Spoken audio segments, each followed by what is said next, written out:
Hey guys, welcome back to my channel. For today's lecture, my topic is effect of air gap on magnetic circuit.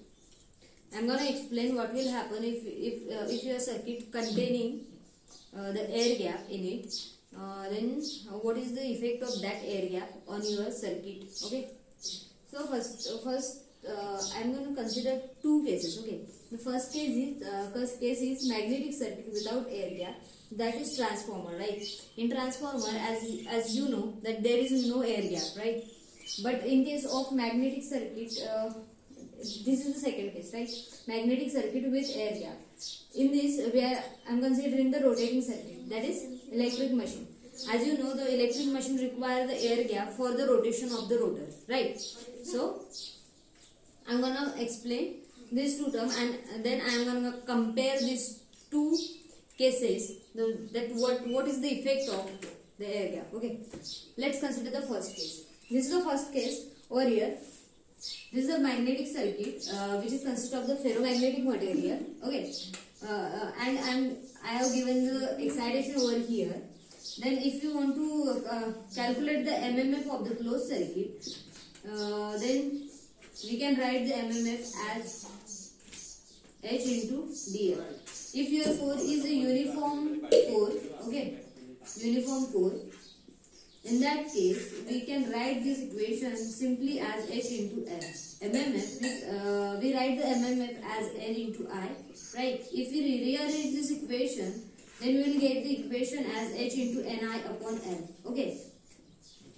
If we write the magnetic flux density, then how we can write the magnetic flux density?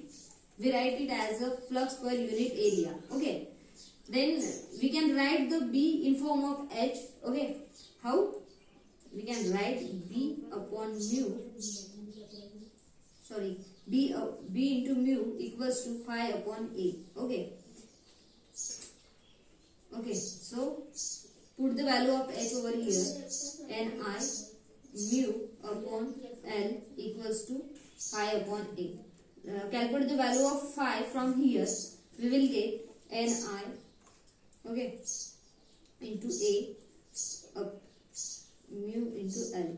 If we rearrange this equation, what we will get? We will get Ni L upon mu A. What is L upon mu A? L upon mu A is a reluctance, okay? It's a reluctance. It's a reluctance. So put reluctance over here. This is the formula of phi in case of magnetic circuit without air gap, okay?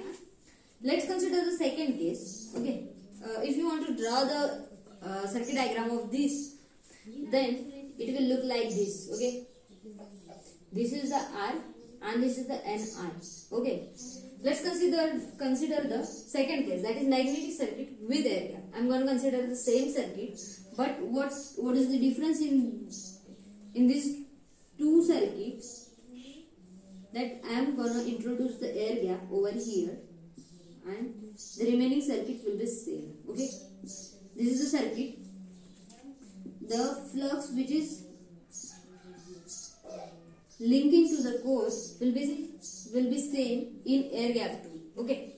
So let's write the equation of MMF, that is H of core plus L of core plus H of air gap, L of air gap, that is length of air gap, okay? So we can rewrite this H in form of the magnetic flux density, that is B into mu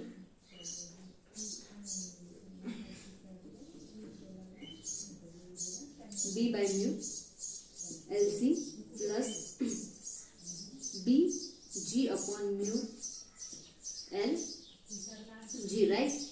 Let's write this B in form of flux. What is the flux density? Flux per unit area. So let's rewrite this flux per unit area into LC plus flux per unit area upon A mu Lg, okay? As I said earlier, that the flux which is linking the core will be same in air gap too. So we can write it as a flux is equal to phi C equals to phi G, okay? Let's rearrange this equation. take phi as a common, okay, flux as a common, then what will remain? LC upon A mu plus Lg upon A mu. Okay, so what is LC upon A mu? It's a reluctance, right? This is the reluctance of core, this is the reluctance of core, and this is the reluctance of air gap. Okay, this is the Ni. If we rearrange the equation, we will get the value of phi like this. Phi is equals to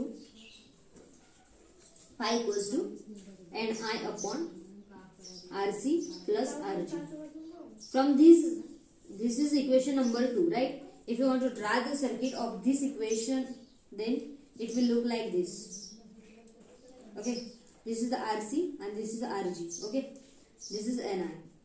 From these two equations, this is the equation number 1 and this is equation number 2. From these two equations, what we can conclude? We can conclude that the reluctance in a circuit, in a magnetic circuit with air gap will be more, and in case of the magnetic circuit without air gap, the reluctance is less, right? So what we require, that the air gap must be small in rotating circuit, as small as possible.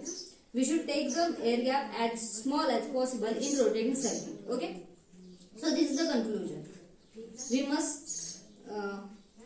We can also conclude that the flux will be more in case of the circuit without air gap, and in circuit with air gap, flux will be less. Okay, if you like my video, then please hit the like button. If you are new to my channel, then please subscribe my channel. Thank you for watching.